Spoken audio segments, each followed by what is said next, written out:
अच्छा जी, chapter number 2 के जो मैंने आपसे नोट्स शेयर किए थे, उसमें कुछ कॉन्सेप्ट थे जो रह गए थे, जिसमें ना थोड़ा सा रिकैप कर लेते हैं। ये हमने जो बातें कवर की थी, मिशन के बारे में बताया था, गोल्स डिस्कस हुए थे, एग्जाम्पल भी डिस्कस की थी हमने। फिर हमने फर्दर उसको नैरो डाउन किया था कि स्ट्रेटजीज क्या होती हैं, टैक्टिक्स क्या होते हैं।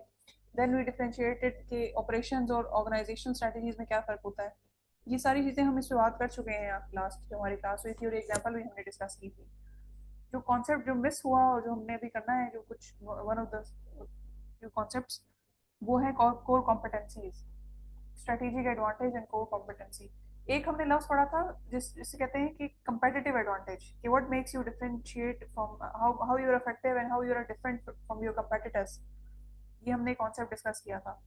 उसी से मिलता जुलता ये कॉन्सेप्ट है strategic advantages and core competencies with organisation है। ठीक है, ऑर्गेनाइजेशन की क्या कोर कॉम्पिटेंसीज हैं, ऑर्गेनाइजेशन के क्या स्ट्रेटेजिक एडवांटेजेस हैं। बेसिकली ये जो स्ट्रेटेजिक एडवांटेजेस एंड जो कॉम्पिटेंसी की बात हो रही है ना, ये आपके वो ऑर्गेनाइजेशन की वो स्ट्रेंथ्स हैं जिस पे उसे फोकस करना चाहिए। तो ये बात है कि instead of going acquiring and focusing on those activities जो कि आप कंपेटिटर्स करें, आप अपनी स्ट्रेंथ पे फोकस करें और उनको प्रमोट करें, उनको मार्केट करें, और उनको बेहतर करने की कोशिश करें। These are the unique strengths that provide a comparative advantage. ठीक है, तो ये एक जो कॉन्सेप्ट है को कॉम्पिटेंसीज का, ये मिस था, ये इसको हमने देखा। स्ट्रेटेजी स्ट्रेटेजिक एडवांटेज क्या होता है, कोर कॉम्पिटेंसी क्या होती है। Basically both of these concept lead to the comparative advantage, जो कि अल्टीमेटली हम कह रहे होते हैं कि एक ऑर्गेनाइजेशन के पास ये कंपैरेटिव एडवांटेज है, और दूसरी ऑर्गेनाइजेशन की वजह इसकी वजह से, इस कंपैरेटिव एडवांटेज की वजह से that organisation is leading in the market और वो बेनिफिट्स दे रही है। तो ये बात है। तो उसका मतलब ये है कि कोर कॉम्पिटेंसी को हर ऑर्गेनाइजेशन को चाहिए कि अपना कंपैरेटिव एडवांटेज बिल्ड करने के लिए अपनी कोर कॉम्पिटेंसीज पे फोकस करे, अपने स्ट्रेटेजिक एडवांटेज पे फोकस करे। ठीक है, अपनी जो स्ट्रेंथ है उनको वर्कआउट करने की जरूरत है, वो कस्टमर नीड्स को देखते हुए एंड कंपेटिटर कैपेबिलिटीज को देखते हुए। उस पूरे सिनेरियो को एनालाइज करके अंडरस्टैंड करने की जरूरत है, एंड देन उसके accordingly it will go about making it's working on towards it's competitive advantage. ठीक है, तो जैसे भी मैंने बताया कि देखिए, सिर्फ ये नहीं कि जो कंपेटिटर कर रहा है उसी को फॉलो करके उसी को कॉपी करने की कोशिश की जाए ताकि हम उसे रिप्लेस कर सकें। That is not the purpose. The purpose is कि आप आपकी जो यूनिक स्ट्रेंथ्स हैं उस पर वर्कआउट करें और अपना कंपेटिटिव एडवांटेज क्रिएट करें। ठीक है, और बाय द टाइम जो चेंजिंग एनवायरनमेंट है, जो चेंजिंग सिनेरियोज हैं, उनको देखते हुए आप बिजनेस में प्रोग्रेस करें, आप ऑगमेंट करें अपना बिजनेस। तो ये बात है। ठीक है, जैसे फॉर एग्जाम्पल है, जैसे वॉलमार्ट की जो का कंपेटिटिव एज है वो डिफरेंट है, सैमसंग का कंपेटिटिव एज डिफरेंट होगा। हर कंपनी का अपना अपना कंपेटिटिव एडवांटेज होता है। It is not about copying another company's competitive advantage. It is working on your own organization और अपनी जो strengths को highlight करें और उसको बेहतर शार्पन करने की कोशिश करनी चाहिए। This is the thing. This is the जो basic idea है इसके पीछे, वो ये है। ठीक है, तो उसके बाद देखिए स्ट्रेटेजिक फॉर्मुलेशन एंड की फैक्टर्स। इसके लिए अब जाहिर है, देखो, यूनिक एडवांटेजेस आपकी जो स्ट्रेंथ है उनको आइडेंटिफाई करने के लिए और अपनी सारी जो को कॉम्पिटेंसीज हैं उनको बिल्ड करने के लिए और एडवांटेज उससे हासिल करने के लिए, कि आप जो जिस स्ट्रेंथ पे काम कर रहे हैं अल्टीमेटली वो आपको बेनिफिट भी दे, अल्टीमेटली उससे आपको फायदा भी कोई हासिल हो। सिर्फ यही तो नहीं कि आप उस पर इन्वेस्ट करें और अल्टीमेटली वो कुछ आउटपुट ना दे आपको। इसके लिए फिर you need to work out a proper plan. आपको एक प्लान करना होता है, स्ट्रेटेजी बनानी होती है, एक एक्शन प्लान चाहिए। उसके लिए फिर first you have to analyse the situation. अब एनालिसिस कैसे करेंगे? एनालिसिस के लिए there are different techniques. For example, जैसे यहाँ पे स्वॉट एनालिसिस की बात है, आपने सुना है इसके बारे में, स्ट्रेंथ्स हैं, वीकनेसेस, अपॉर्चुनिटीज एंड थ्रेट्स। स्वॉट एनालिसिस करें, that is one way to analyse your potential. फिर पोर्टर्स 5 फोर्सेज हैं, ये कंपेटिटर्स के लिए होता है। स्वॉट एनालिसिस तो आप अपनी ऑर्गेनाइजेशन के को देख रहे होते हैं कि क्या अपॉर्चुनिटीज हैं, क्या स्ट्रेंथ्स हैं तो your organisation, and then you are analysing your competitors के कंपेटिटर्स की कॉन्टेक्स्ट में आपकी क्या स्ट्रेंथ्स हैं, क्या आपकी जो आपको पोटेंशियल हासिल है वो क्या है। ठीक है, तो ये तो दो चीज़ें हैं इसमें कि जैसे फॉर एग्जांपल हम नॉर्मली ये देख रहे होते हैं कि जब हम स्ट्रेटजीज बनाते हैं तो उस केस में दो चीज़ें देखने वाली हैं। एक चीज़ ये कि ऑर्डर बिना, फॉर एग्जांपल एक बात हमने की ना कि आप अपनी कोर कॉम्पिटेंसी को बिल्ड करें, कोर कॉम्पिटेंसी को बिल्ड करेंगे you will get strategic advantage. ये दोनों चीज़ें आपने हासिल किया आफ्टर प्रॉपर प्लानिंग, आपने प्रॉपर एनालाइज किया कंपेटिटर्स को, अपनी स्ट्रेंथ्स को, अपने सिनेरियो को, इंटरनल ऑर्गेनाइजेशन की, and then you have worked on that. दो तो एक तो ये साइड है कि आप ये करेंगे, कंपेटिटिव एडवांटेज हासिल करेंगे, customer will get towards you और आप बिजनेस हासिल करेंगे। अल्टीमेटली ये सारी जो कहानी, ये सारी बातें हम कर रहे हैं इसीलिए कर रहे हैं ना, कि हमारी ऑर्गेनाइजेशन हाईलाइट होगी, हमारा ब्रांड बनेगा, कुछ कस्टमर हम हमारे पास आएंगे, हमसे प्रोडक्ट खरीदेंगे। प्रोडक्ट खरीदेंगे, क्या होगा, पैसे आएंगे हमारे पास, सेल्स होंगे। एक साइड तो ये है कि आपने ऑर्डर विन करने हैं, आपने कस्टमर को विन करना है, तो you will be building on the competitive advantage.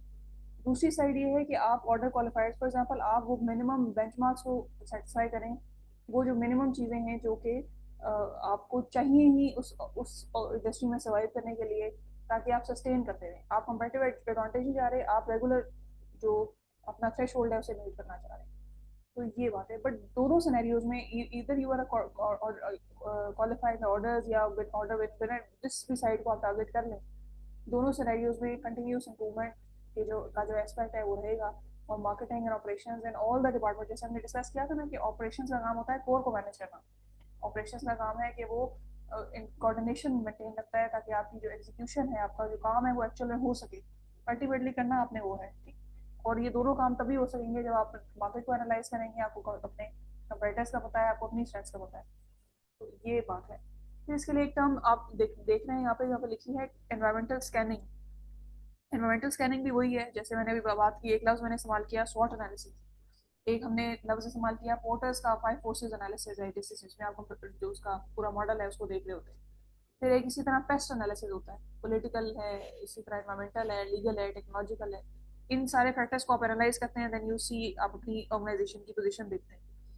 तो ये सारी चीज़ें, जैसे अभी ये जो इंटरनल जो असेसमेंट की बात हो रही है, स्ट्रेंथ्स एंड वीकनेसेस, ये वही स्वॉट एनालिसिस है। ये बात है। फिर इसी तरह ये इस किस्म के जो एनवायरमेंटल स्कैनिंग है, आपकी इंटरनल जो ऑर्गेनाइजेशन स्कैनिंग है, आपके कंपेटिटर्स की स्कैनिंग, यानी कि each and area you target and then you come up with a strategy. You आप फॉर्मुलेट करते हैं किस तरह यू विल गेट थ्रू, आप ये ब्रेक थ्रू कैसे करेंगे, इस बॉटल नेक से कैसे निकलेंगे, कि जहाँ पे 100 कंपटीटर्स आपके साथ अगर एक इंडस्ट्री में बैठे हैं, तो how you will highlight yourself and how you will get more sales and more customers, and कैसे आप अपना बिजनेस बढ़ाएंगे। Business is all about sales. तो कैसे ये होगा, कैसे आपकी ऑपरेशनल एफिशिएंसी आएगी, कैसे आप चीज़ों को मैनेज करेंगे, how will you get the things done. ये चीज़ है। फिर एक चीज़ हमने आपको अगर याद हो, तो हमने जब लेक्चर 1 किया था, तो उसमें मैंने आपको बताया था कि एक चीज़ लफ्ज़ है sustainable supply supply chain management, एक लफ्ज़ है, और एक लफ्ज़ है ऑपरेशंस मैनेजमेंट। ये दोनों दे आर इंट्रिंसिकली लिंक, ये भी लफ्ज़ इस्तेमाल किया था।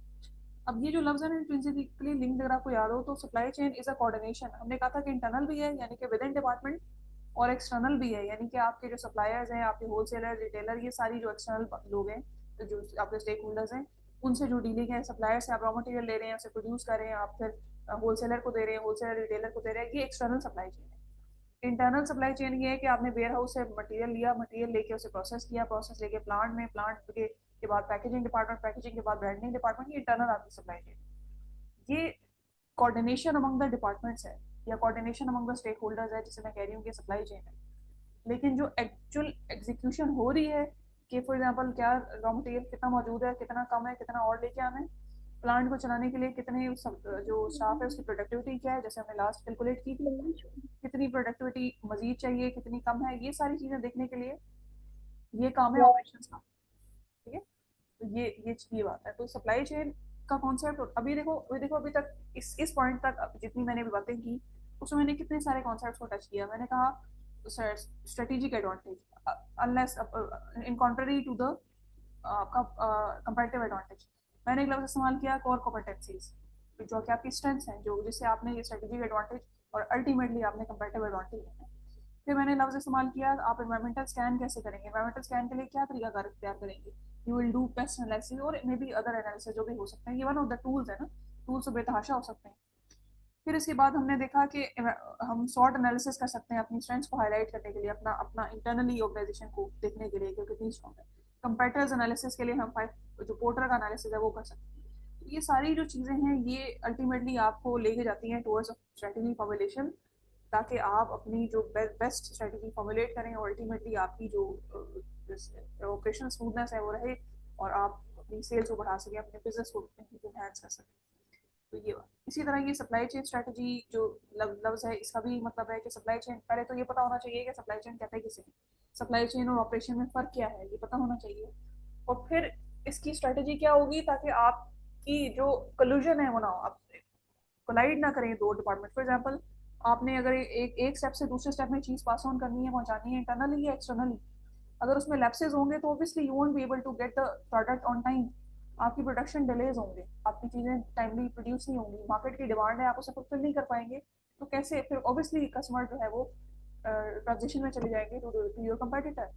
तो ये सारी चीज़ें आपने करनी है within the organisation to make sure कि आपका जो बिजनेस है वो हार्मनी से चलता है।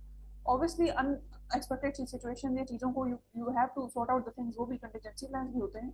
लेकिन हम एक नॉर्मल सिचुएशन की बात करें कि अगर नॉर्मल सिचुएशन होगी तो उसमें एक आपकी सप्लाई चेन स्ट्रेटजी ऐसी होनी चाहिए कि उसमें आपकी प्रोडक्टिविटी मैक्सिमम हो, कॉस्ट आपकी मिनिमम हो, और आपके जो suppliers and customers all are happy.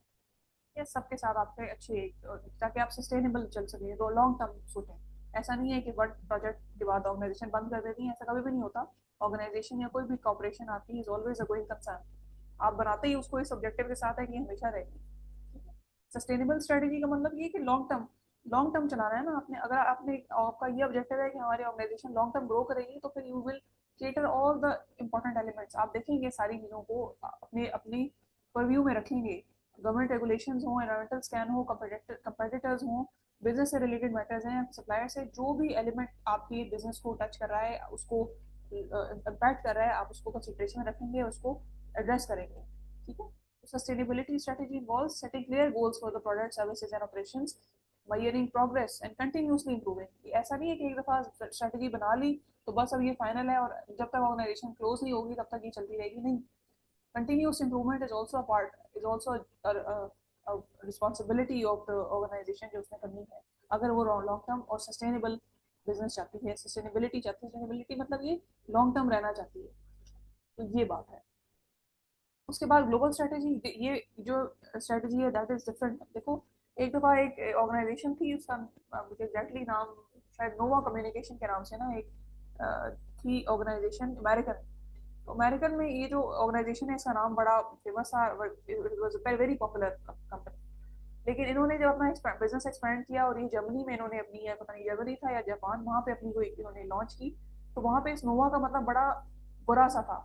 मतलब एग्जैक्टली कॉन्टेक्स्ट से याद नहीं, लेकिन एग्जाम्पल हमने बड़ा केस इस पे बात होती है जब भी हम ये वाला टॉपिक डिस्कस करते हैं। तो जब उन्होंने वहाँ पे उसका, क्योंकि वो कल्चरली और उनकी लैंग्वेज और इस हिसाब से जब उन्होंने उसको ट्रांसलेट किया, तो बड़ा ही कोई कल्चरली कोई बुरा उसका मतलब निकलता था। तो उन्होंने उसको आइटम वहाँ पे, यहाँ का हिट आइटम वहाँ पे फ्लॉप हो गया, just because of cultural difference.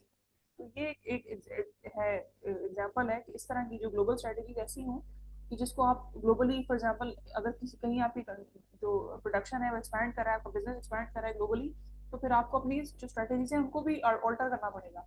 ऐसा नहीं हो सकता कि जो स्ट्रेटेजी आपकी कंट्री में चल रही है वही आपकी स्ट्रेटेजी उधर भी चले किसी फॉरेन कंट्री में। ऐसी एग्जांपल है वॉलमार्ट की। देखो, यूएस में जब वॉलमार्ट ऑपरेट कर रहा था तो उसकी स्ट्रेटेजी थी लो कॉस्ट, और जितनी कॉस्ट कम है उतना कस्टमर ज्यादा उसको पसंद कर रहा है और उसको लेता है, उसको उसका कंपेटिटिव एडवांटेज था।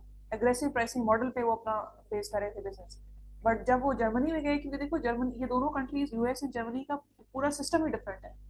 US is a democratic country and Germany आपको पता है कि वो कम्युनिस्ट, उस तरह से वो उनका जो मॉडल है वो भी डिफरेंट है, all together they are different.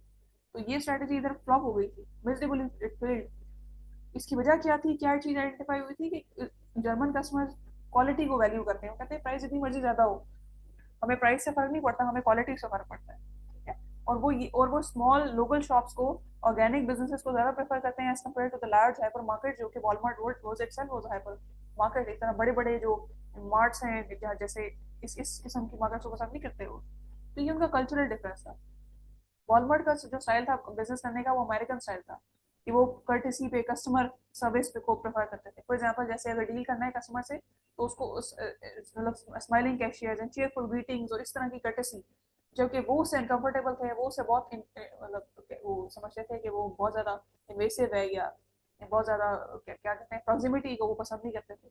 तो ये बात है। इसके अलावा और अदर चैलेंजेस भी थे, फॉर एग्जांपल जैसे रेगुलेटरी चैलेंजेस हैं, उनके लॉ स्ट्रिक्ट हैं। यहाँ पे मैंने आपको बताया कि यहाँ पे डेमोक्रेटिक वो सिस्टम है तो इनकी अपनी पॉलिसीज थी। ये भी फर्क था एक बहुत इम्पोर्टेंट। तो ये सारी, और फिर दूसरी सबसे बड़ी बात यह है कि इन्होंने, वॉलमार्ट ने क्या किया कि जर्मनी में जर्मन लोगों को अपॉइंट करने की बजाय इन्होंने यहाँ अपने एग्जेक्टिव्स को अपॉइंट करके भेजा। इससे भी क्या हुआ कि obviously they have no idea about their culture, they have no idea about their, मतलब जो आइडेंटिटी है उससे वो कनेक्ट ही नहीं कर सके। उनको जर्मन जवान का, उनकी कल्चर का इतना अच्छा आइडिया नहीं था, leading to poor strategic decisions. तो ये बात है, ये this is very important thing कि अगर आप नहीं इस चीज़ पे फोकस करेंगे, ये जो हम बातें डिस्कस कर रहे हैं थ्योरेटिकली तो दे आर वेरी बोरिंग, लेकिन जब इसे एग्जीक्यूशन करें और उसमें वो ये बातें कनेक्ट नहीं करती हैं, मिस आउट हो जाती हैं, तो फिर you have to deal with such big losses. हालांकि एक एक हिट प्रोडक्ट, एक अच्छी अच्छी प्रोडक्ट जो कि मार्केट जो कि सक्सेसफुल है and getting lots of business, $1 million business कर रही है, दूसरी कंट्री में जाती है और फ्लॉप हो जाती है, how come it can be possible? तो इसका मतलब ये है कि आपको अपना जो एनवायरमेंटल स्कैन है, आपको आपको अपना जो स्वॉट एनालिसिस है, जो पेस्ट एनालिसिस किस्म की जो स्कैनिंग है, competitive scanning, internal organisation scanning, external scanning, environmental scanning, सब अच्छी तरह मार्केट रिसर्च प्रॉपर करने की जरूरत है। ये बात है, ठीक है। इसके बाद हमने ऑपरेशन स्ट्रेटजी और जो ऑर्गेनाइजेशन स्ट्रेटजी है उसको तो हमने पढ़ा था, ये मुझे याद है कि हमने कनेक्ट किया था। इसमें हमने बात की थी कि organisation strategy looks at the bigger picture, जबकि ऑपरेशन स्ट्रेटजी किसी डिपार्टमेंट की भी हो सकती है। सही है, देखो, cover the entire business including marketing, finance, HR, operation, सबको कनेक्ट करके ये बेसिकली विजन के साथ या मिशन के साथ कनेक्ट करती है, ठीक है। लेकिन ऑपरेशन स्ट्रेटजी जो होती है वो स्पेसिफिकली उसका फोकस ये होता है how to get things done, focus is specially on the production and delivery of the product and services, ठीक है। तो ये बात है। मदीहा, तुम अपना कैमरा बंद कर लो तो बेहतर रहेगा। अच्छा, उसके बाद जो अगर फर्दर आपसे अभी देखो, अभी तक हमने कितने सारे चीज़ों को डिस्कस किया, हमने कॉम्पिटेंसीज की बात की, हमने स्ट्रेटेजिक एडवांटेज की बात की, हमने organisation strategy and operation strategy की बात की, कितने सारे कॉन्सेप्ट हैं। तो ये हमने पढ़ाने का और बताने का खास तौर पे ये हमने जो पढ़ी अभी लेटेस्ट बात, ग्लोबल स्ट्रेटजी, सस्टेनेबल स्ट्रेटजी, उसके बाद हमने इसके अलावा ये supply chain strategy, you should just know about the concept, ये होते क्या है। फॉर एग्जाम्पल, अगर आपसे अभी मैं पूछूं कि क्या है एनवायरमेंटल स्कैन, क्या होता है सस्टेनेबल ये सप्लाई चेन मैनेजमेंट और ऑपरेशंस मैनेजमेंट में क्या फर्क है, ये ग्लोबल स्ट्रेटजी क्या होती है, क्यों जरूरी है, इस तरह के कॉन्सेप्चुअल सवाल आप एक्सपेक्ट करें in your exam as well. अगर नहीं करेंगे ग्लोबल स्ट्रेटजी फॉलो तो क्या होगा फिर? ऑपरेशन स्ट्रेटजी, ऑपरेशन डिपार्टमेंट क्यों इम्पोर्टेंट है, उसको पढ़ हम क्यों पढ़ रहे हैं? बिकॉज ये एक्चुअल कोर को कवर करता है और ये आपका एक्चुअल काम कराता है, इसका काम ही ये है कि to get the things done. ये बात है, ठीक है। ये सारी ऑपरेशन स्ट्रेटजी और ऑर्गेनाइजेशन की स्ट्रेटजी में क्या फर्क है, तो ये बात, ठीक है। तो ये बात है कि क्या स्ट्रेटजी होगी, क्या किस चीज़ पे फोकस करें, क्या आपका स्ट्रेटेजिक एडवांटेज है, क्या आपकी स्ट्रेंथ है, क्या आपने कंपेटिटिव एडवांटेज किस पे टारगेट करें। फॉर एग्जांपल, जैसे एक कंपेटिटिव एडवांटेज है कि aggressive cost model, costing model, कि आपकी जो कॉस्ट है कम से कम आप रख रहे हैं, तो ये एक आपका कंपेटिटिव एडवांटेज हो सकता है। जबकि हो सकता है फॉर एग्जांपल एक, जैसे फॉर एग्जांपल चाइना की कंपनी कोई आती है, उसके पास कंपेटिटिव एडवांटेज है कि वो they are very cheap comparatively. अगर मैं वही इनपुट्स लेके, फॉर एग्जांपल अगर मुझे एक प्रोडक्ट बनानी है, उसके लिए इनपुट्स लेने हैं, फॉर एग्जांपल जैसे let's suppose take an example of candle, मुझे बनानी है, तो अगर मैं उसको बाहर से इम्पोर्ट करूँ, बनी बनाई सारी चीज़ें उसमें बिल्कुल एग्जैक्टली मेयर्ड है, क्वालिटी भी उसकी परफेक्ट है, वो मुझे पड़ती है $1 की। पाकिस्तान में मैं उसे बनाती हूँ तो एक अच्छी क्वालिटी की, सेम लेवल की, सेम मेयार की जो प्रोडक्ट है वो मुझे पड़ती है तकरीबन $3 की, let's suppose. Why would I do that? और यहाँ से वहाँ पे कहीं बाहर इंटरनेशनली भेजने के शिपिंग कॉस्ट अलग है, अदर एक्सपेंसेस अलग है। Why would any buyer would buy for me? मुझसे क्यों बाय करेगा? ये सारी चीज़ें मैटर कर रही होती हैं, ठीक है। फिर उसके बाद है क्वालिटी एंड टाइम स्ट्रेटेजीज, ये भी एक कॉन्सेप्ट है, हमने मिस किया था लास्ट लेक्चर में जब हम बात कर रहे थे। क्वालिटी एंड टाइम स्ट्रेटेजीज का मतलब ये होता है कि आपकी जो स्ट्रेटेजीज हैं वो किस चीज़ पे फोकस करेंगे। फॉर एग्जांपल, जैसे क्वालिटी, क्या क्वालिटी पे फोकस है या टाइम पे फोकस है। फॉर एग्जांपल, जैसे अगर अगर कोई प्रोडक्ट है और प्रोडक्ट या सर्विसेज क्वालिटी पे फोकस कर रही है, तो उसका मतलब ये है कि वो अगर सर्विस की बात हो रही है तो सर्विस क्वालिटी, फॉर एग्जांपल आप इतनी एक्सेलेंट सर्विस दें कि आपके कस्टमर अट्रैक्ट हो, कस्टमर रिटेन करें आप। या अपनी प्रोडक्ट की बात करें तो प्रोडक्ट की क्वालिटी इतनी अच्छी हो कि वो रिपीट कस्टमर आए आपके पास, ठीक है। एक यानी कि आप अपनी reputation in terms of quality बना रहे हैं, जैसे जापानीज प्रोडक्ट्स होते हैं, जैसे टोयोटा है, होंडा है, इस किस्म की कंपनीज है, ठीक है। तो इनका फोकस ये है। कुछ ये भी काम कर सकते हैं कि कॉस्ट को रिड्यूस करें, और कॉस्ट कम कम से कम और क्वालिटी ज़्यादा से ज़्यादा, कुछ का ये भी हो सकता है ऑब्जेक्टिव। एक एक साइड ये है, अगर क्वालिटी बेस्ड स्ट्रेटजीज हैं तो वो इस तरह की होंगी। टाइम बेस्ड स्ट्रेटजी का मतलब ये है कि आप उसका प्रोसेस सिंप्लीफाई कर दें। फॉर एग्जाम्पल, आपने अगर प्रोडक्ट डेवलप करनी है तो उसका जो प्रोसेस है सिंपल कर दें, ताकि आप कस्टमर की डिमांड को मीट कर सकें, कस्टमर की नीड को मीट कर सकें। तो ये बात है। Faster operation improve customer service and create a comparative advantage as compare, जब तक मेरा जो प्रोडक्ट है, बैच है, वो तैयार होकर मार्केट में जाए उससे पहले ही अगर मेरा कंपेरेटर तो वो ऑब्वियसली वो टेक ओवर कर लेगा कस्टमर्स को। तो ये बात है, इस पे भी कम्पीट कर किया जा सकता है टाइम बेस्ड, यानी कि अपनी एफिशिएंसी को बढ़ा के या अपनी क्वालिटी को इम्प्रूव करके। कुछ जैसे जर्मन की अभी हमने बात की है, जर्मन एंड अमेरिकन कस्टमर्स की बात की, तो they will prefer on quality based strategies most probably. और अगर आप अमेरिकन की बात करें तो कर्टसी एंड एफिशिएंसी एंड इस किस्म की चीज़ों की बात करेंगे, लो कॉस्ट की बात करेंगे। तो ये डिपेंड करता है। और फिर ये भी, ये तो हम थियोरेटिकली बातें पढ़ रहे हैं ना, डिफरेंट कॉन्सेप्ट मैंने आपको बताया कि जी स्ट्रेटजी क्या होती है, ये को कॉम्पिटेंसी क्या होती है, क्वालिटी टाइप की सब जो सब स्ट्रेटजीज है वो क्या हो सकती है, टाइम बेस्ड स्ट्रेटजीज है वो क्या हो सकती है, आपने कौन कौन सा स्कैन है आपको करना चाहिए, क्या क्या चीजें आप को देखनी चाहिए, कल्चरल डिफरेंसेस हैं, global strategy, sustainability, supply chain, ये क्या होता है। अभी तो हम ये थियोरेटिकली बात करें ना, जब आप प्रैक्टिकल उसमें जाते हैं और आप वाकई देखते हैं कि हम, हाँ जी ये ऑर्गेनाइजेशन है और इसके लिए क्या सूटेबल है। ये ऐसे ही है कि आप कस्टमाइज काम कर रहे हो। कस्टमाइज काम ये मतलब ये कि फॉर एग्जांपल एक ऑर्गेनाइजेशन है, उसकी अपनी नीड्स है, उसकी अपनी स्ट्रेंथ्स हैं, और उसकी अपनी एक स्ट्रेटजी बनेगी। ठीक है, हर ऑर्गेनाइजेशन के साथ ऐसे ही कस्टमर, अब ऐसा नहीं हो सकता कि मैं एक ही फॉर्मूला है वो पूरी इंडस्ट्री पे मैं लगा दूंगी जी सब यही करेंगे तो सक्सेसफुल होंगे, नो। ये बात है, ये देखने वाली चीज है फॉर एवरी ऑर्गेनाइजेशन। लेकिन ये जो हम थ्योरी कवर कर रहे हैं ना, ये जो हम कॉन्सेप्ट पढ़े हैं, ये बेसिकली आपके आपके आपके सबकॉन्शियस को एक एक दे रहा है, एक सारा कॉन्टेक्स्ट दे रहा है, आपके सारे सारी जो कहते हैं ना थ्योरी, आप उसको ऑब्जॉर्व कर रहे हैं, आप देख रहे हैं कि अच्छा ये चीजें होती हैं, इनको देखना है। तो जब मैं किसी ऑर्गेनाइजेशन में जाऊंगी और मेरे सामने कोई चीज आती है तो हाउ आई वुड हैंडल, क्या क्या प्रोबेबिलिटीज मैं उस पर अप्लाई कर सकती हूँ, टेस्ट कर सकती हूँ, जो हो सकता है अगर कोई एक क्लिक करे तो मेरी ऑर्गेनाइजेशन भी ब्रेक थ्रू कर जाए। ये सारी चीज होती है, ठीक है। जब टाइम बेस्ड स्ट्रेटेजी की बात करें तो उसमें हमने बात किया कि हम अब प्रोडक्ट हो या सर्विस हो, उसके प्रोसेस को हम सिंप्लीफाई कर दें। फॉर एग्जाम्पल जैसे देखो, हम कल मैंने एक सेशन अटेंड किया है वहाँ पर एसएमईज का, स्टेट बैंक भी था वहाँ पर, वहाँ के रिप्रेजेंटेटिव भी थे, बैंक के रिप्रेजेंटेटिव भी थे, एसएमईज भी थे। एसएमईज मतलब स्मॉल एंड मीडियम एंटरप्रेन्योर्स। अब वहाँ पे जब मीटिंग और एकेडमिशियंस को भी बुलाया हुआ था, यानी कि टीचर्स को बुलाया हुआ था कि वो भी इंकरेज करें स्टूडेंट्स को कि they should start their own business, वो एसएमई कैटेगरी में आ जाए, हमें इसलिए बुलाया था। एसएमईज को इसलिए बुलाया था कि वो अपना जो फाइनेंसिंग है वो ले बैंक से, और बैंक्स को ताकि बैंक्स को इसलिए बुलाया था ताकि वो उन्हें फैसिलिटेट करें। अच्छा, और स्टेट बैंक इसलिए बैठा हुआ था क्योंकि स्टेट बैंक वाज द क्या कहते हैं रेगुलेटर है, और स्टेट बैंक का डर होता है, आपको पता है commercial banks all report to the state bank, और वो अथॉरिटेटिव है। चैम्बर ऑफ कॉमर्स ने सब ये कोऑर्डिनेट किया हुआ था। अब जब वहाँ पे बात हुई तो उन्होंने कहा, सबसे बड़ा जो concern question and answer session हुआ तो एसएमईज ने ये कंसर्न शो किया कि जी हम जब बिजनेस कर रहे होते हैं तो हम तो फाइनेंसिंग के लिए जाते हैं तो बैंक हमें 2-2 3-3 महीने खवार करते हैं डॉक्यूमेंटेशन में, हमारी डॉक्यूमेंटेशन ही नहीं पूरी होती। जब डॉक्यूमेंटेशन ही नहीं पूरी होती तो हम कहाँ से लोन लें, हमें चाहिए आज लोन, मैंने पेमेंट करनी है आज इंटरनेशनल बायर को, वो तो नहीं वेट करेगा कि मुझे बैंक लोन नहीं दे रहा, या मैंने प्रोडक्ट खरीदनी है, या मैंने मिनिमम अपनी कोटेशन दे के सामान मंगाना है। तो बाहर का कस्टमर तो मेरा इंतजार तो नहीं करेगा, वो मुझे कोई रिश्तेदार तो नहीं है मेरा, तो मैं इतना वेट तो नहीं कर सकती। जब तक बैंक फंडिंग देता है वहां से मेरे की कई ऑर्डर्स कैंसिल हो चुके हैं। ये उनके क्वेश्चन थे इस तरह के, बहुत सारे एसएमईज ने अपने कंसर्न रेज किए। तो उन्होंने ये कहा कि आप, इसका मतलब ये एंड में उन्होंने ये कंक्लूड किया, स्टेट बैंक और बैंक्स ने ये चीज रिकॉग्नाइज की और कंक्लूड किया कि इसका मतलब ये है कि इनकी प्रोसेसिंग टाइम में मसला है। इसलिए इनके ये जो जितने भी प्रोडक्ट्स इंट्रोड्यूस करें, हर बैंक के 100 प्रोडक्ट है in terms of financing and product है ना, उनका सर्विस प्रोडक्ट है बेसिकली, कि वो देयर बैंक्स प्रोवाइड सर्विसेज, ये बैंक एक सर्विसिंग इंडस्ट्री है ना, सर्विस प्रोवाइड करे। उस सर्विस में उनकी क्या प्रोडक्ट है, उस सर्विस जो दे रहे हैं, फॉर एग्जाम्पल वो एक आपको सर्विस दे रहे हैं, उनकी सर्विस के इंडस्ट्री में क्या प्रोडक्ट है उनकी, कि आपको फाइनेंसिंग दे रहे हैं, फॉर एग्जाम्पल आसान कामयाब रोजगार, जो नौजवान रोजगार इसका किस्म की कोई स्कीम ऑफर करें, ये सर्विस है ना, ये कोई फिजिकल प्रोडक्ट तो नहीं है। तो ये इसका मतलब ये कि जब वो ये सर्विस ऑफर कर रहे हैं तो कर तो ये 10 बैंक रहे हैं, लेकिन जिसकी जिसकी प्रोसेसिंग टाइम सबसे क्विक है, जिसका रिस्पॉन्सिवनेस जब सबसे अच्छा है, इसका मतलब है कि उसकी तरफ ज्यादा कस्टमर अट्रैक्ट होगा और जाएगा।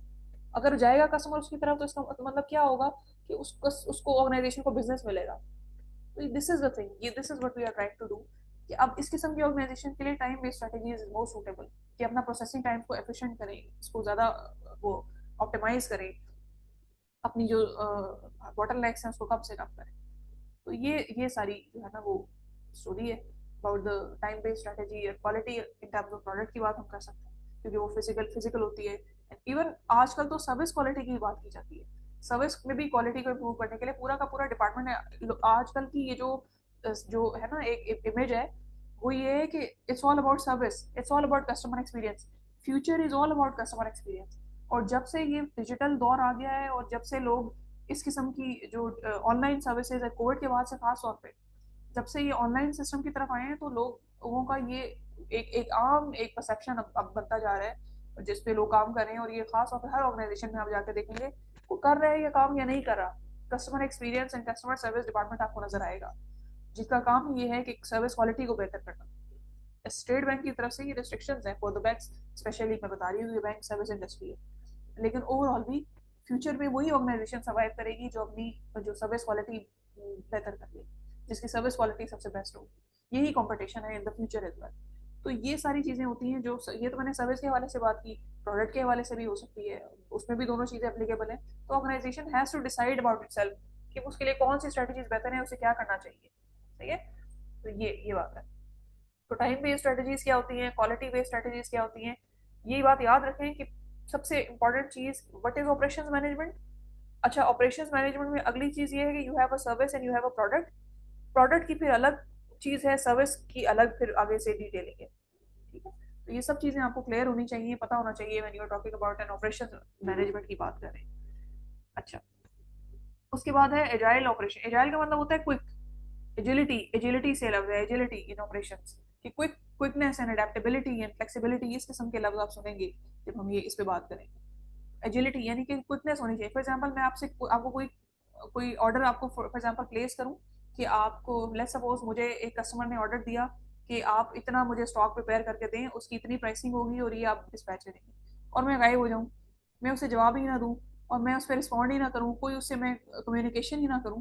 तो और या लेट्स सपोज, अच्छा ये भी एक सिनेरियो उसको छोड़े, या लेट्स सपोज कुछ मुझे थोड़ी बहुत ट्वीक करके अपनी प्रोडक्ट को कस्टमाइज करना, और मैं बनाती तो एक चीज मैं बना रही हूँ, लेट्स सपोज मैं कोई कैंडल बनाती हूँ और मुझे पता है कि उसकी बनाने का क्या तरीका है, मेरे पास बहुत मोल्ड है, मेरे पास सारी चीजें मौजूद हैं। अगर एक कस्टमर मुझे ये 100 उस कैंडल्स का ऑर्डर दे दे और मुझे कहे कि आपने ये कलर इस्तेमाल करना है, और मैं उसको नहीं रिस्पॉन्ड करती हूँ, कहती नहीं हम ये नहीं करते, हम तो सिर्फ यही काम करते हैं, इस सिनेरियो में क्या होगा, obviously I lose that customer. सही है, तो जब मैं कस्टमर लूज करूंगी तो obviously I lose the business ultimately. तो ये भी सारी चीजें मैटर कर रही होती हैं कि एजाइल ऑपरेशंस का मतलब ये है कुछ। लेकिन कुछ ऑर्गेनाइजेशन ऐसी होती हैं जो ऐसा कर सकती हैं, कुछ होती हैं जो नहीं कर सकती। हमारा इस वक्त बनने का मकसद ये है कि मैक्सिमम बेस कवर करना है इन द सब्जेक्ट, क्या क्या चीजें हैं, क्या क्या चीजें चल रही हैं, क्या हमारी थ्योरी में लिखा है, क्या हमारी किताबें क्या हमें बता रही हैं कि ऑपरेशन मैनेजमेंट क्या है, लिटरेचर क्या कहता है, हम लिटरेचर पढ़ें। ये जरूरी नहीं कि हर ऑर्गेनाइजेशन ही ये काम करे, हर काम करे जो हम अभी डिस्कस कर रहे हैं, but organisation have to pick and choose कि उन्होंने क्या करना है और किस तरह से अपने आप को डिस्टिंक्टिव शो करना है। तो एजाइल ऑपरेशंस क्या है, agility in operations, quickness, flexibility, efficiency. Efficiency का मतलब ये कि आप मिनिमम इनपुट पे मैक्सिमम आउटपुट प्रोड्यूस करें, क्वालिटी हो, रिलायबिलिटी हो इन योर ऑपरेशंस, तो ये बात है। ठीक है, process flexibility, product and service flexibility, ये सब चीजों की इसमें बात है। Achieving agility requires careful planning. Obviously आप फ्लेक्सिबिलिटी चाह रहे हैं, आप रिड्यूस वर्क टाइम चाह रहे हैं, प्रोडक्टिविटी अपनी बढ़ाना चाह रहे हैं, आप एफिशिएंसी इंक्रीज करना चाह रहे हैं, तो obviously you need to have a plan. ऐसा तो नहीं होगा कि विदाउट प्लानिंग आप ये अचीव कर लें, इसके लिए एक थॉट आउट एक स्ट्रेटेजी की जरूरत है ताकि आप उसके मुताबिक अपना काम सर अंजाम दे सकें। फिर impact of organisation strategy on operations. Obviously organisation देखिए, जैसे जैसे हमने ये देखा ना कि विजन ट्रांसलेट होता है मिशन में, मिशन ट्रांसलेट होता है इनटू योर ऑब्जेक्टिव्स, है ना, ये बात हमने पढ़ी अभी थोड़ी देर पहले डिस्कस की। इसी तरह देर आर ऑर्गेनाइजेशन की स्ट्रेटजी और डिपार्ट ऑपरेशन स्ट्रेटजी, ये भी इसी तरह इंटरलिंक्ड है। जैसे मैंने बताया ना कि ऑर्गेनाइजेशन फुल ऑर्गेनाइजेशन को कवर कर रही है। अब उस ऑर्गेनाइजेशन में अगर 4 डिपार्टमेंट हैं तो 4 डिपार्टमेंट की अपनी अपनी ऑपरेशन स्ट्रेटजी है, देन इसको सिंक करेंगे तो ये आपको आपकी ऑर्गेनाइजेशन स्ट्रेटजी को एग्जीक्यूशन की तरफ लेके जाएगी। फॉर एग्जांपल जैसे आप मिशन को ट्रांसलेट कर रहे हैं टू ऑब्जेक्टिव लेट्स सपोज, तो ऑब्जेक्टिव फुलफिल होगा तो अल्टीमेटली क्या होगा, मिशन मिशन आपका फुलफिल होगा ना। इसी तरह जब सारे डिपार्टमेंट की ऑपरेशन स्ट्रेटजी लिंक सिंक करेगी तो अल्टीमेटली आपकी ऑर्गेनाइजेशन की स्ट्रेटजी अचीव होगी। तो ये भी स्ट्रेटजी, इसके भी डिफरेंट वेज हैं, डिफरेंट तरीके से की जा सकती है, हर ऑर्गेनाइजेशन का अपना स्टैंड है और उस तरह से वो देखते हैं। For example low cost high volume strategy, customisation and variety. ये कुछ ऑर्गेनाइजेशन ये अफोर्ड कर सकती हैं कस्टमाइजेशन एंड वैरायटी, कुछ नहीं कर सकती। जैसे मैथ प्रोडक्शन वाली जो ऑर्गेनाइजेशन हैं जो प्रोडक्ट्स प्रोड्यूस करती हैं, उनके लिए पॉसिबल नहीं है कि वो कस्टमाइजेशन पे जाए, क्योंकि इसमें कॉम्प्लेक्सिटी बढ़ जाती है, आपको और ज़्यादा जो है वो अपना प्रोसेस स्लो डाउन करना होता है जिस ताकि आप कस्टमाइजेशन को इनकॉर्पोरेट कर सकें as per the customer demand. ठीक है, कुछ कौन जो है वो हाई सर्विस स्ट्रेटजी इस पे फोकस कर रही होती है, इनका फोकस ये होता है। तो ये ऑर्गेनाइजेशन हैज टू चूज कि what will be its organisation strategy and ultimately कैसे उसको ऑपरेशंस कनेक्ट करेगा। तो ये बात। फिर बैलेंस स्कोर कार्ड, जैसे अभी मैंने पीछे जिक्र किया ना आपके साथ, स्वॉट एनालिसिस का लफ्ज इस्तेमाल किया, इससे आपको क्लियरिटी होनी चाहिए। कॉन्सेप्ट की हद तक कर नहीं रहे हम, कॉन्सेप्ट की हद तक पता होना चाहिए कि स्वॉट क्या होता है, strength weaknesses opportunities and threats. Best क्या होता है, पॉलिटिकल, एनवायरमेंटल, इस तरह टेक्नोलॉजिकल, ये कुछ इस किस्म की चीज़ें हैं, इसको हाईलाइट करी होती हैं। इसी तरह ये बैलेंस स्कोर कार्ड भी एक एक मैट्रिक्स है जो बताता है आपको, अगर आपने मेजर करना है अपना अपनी जो स्ट्रेटजी के बारे में उसको देखना है, तो you can use this balance score card. Translating strategy into action, ठीक है, 4 इनके मैट्रिक्स हैं, इसको फोकस करता हुआ ये एक बैलेंस स्कोर कार्ड की अप्रोच है, ये भी यूज की जा सकती है। ठीक है, तो ये बात है। अच्छा, ये जो सारी चीजें, ये जो टूल्स हैं जिनसे मैं आपको इंट्रोड्यूस कर रही हूँ, इसमें हमारा फोकस ये नहीं है कि हम ये बनाएंगे या हम ये बना के हमने दिखाना है। इस किस्म की कोई चीज ऐसी ना न्यूमेरिकल्स में नजर आती है ना हमने ऐसी करनी है, लेकिन स्टिल यू शुड बी, ये टूल्स है ना, not limited to this only. ये तो सिर्फ है जो कुछ जिनका जिक्र कुछ कर दिया हुआ है, इसके अलावा भी बेतहाशा टूल्स हो सकते हैं, आप टोटल क्वालिटी मैनेजमेंट में भी दिखते हैं। लेकिन just to give you an idea and introduce you to this concept, ताकि आगे सामने आए तो आपको पता होना चाहिए कि ये क्या बात होगी। ठीक है। अच्छा, उसके बाद प्रोडक्टिविटी की हमने बात कर ली थी, उस पर हमने क्वेश्चंस भी किए थे काफ़ी। क्या वैसे फीडबैक है, आप लोगों ने क्वेश्चंस अटेम्प्ट किए थे? मैंने शेयर किया था ये सारा डॉक्यूमेंट आप लोगों के साथ। अरीन बताओ, हो रही हो तुम?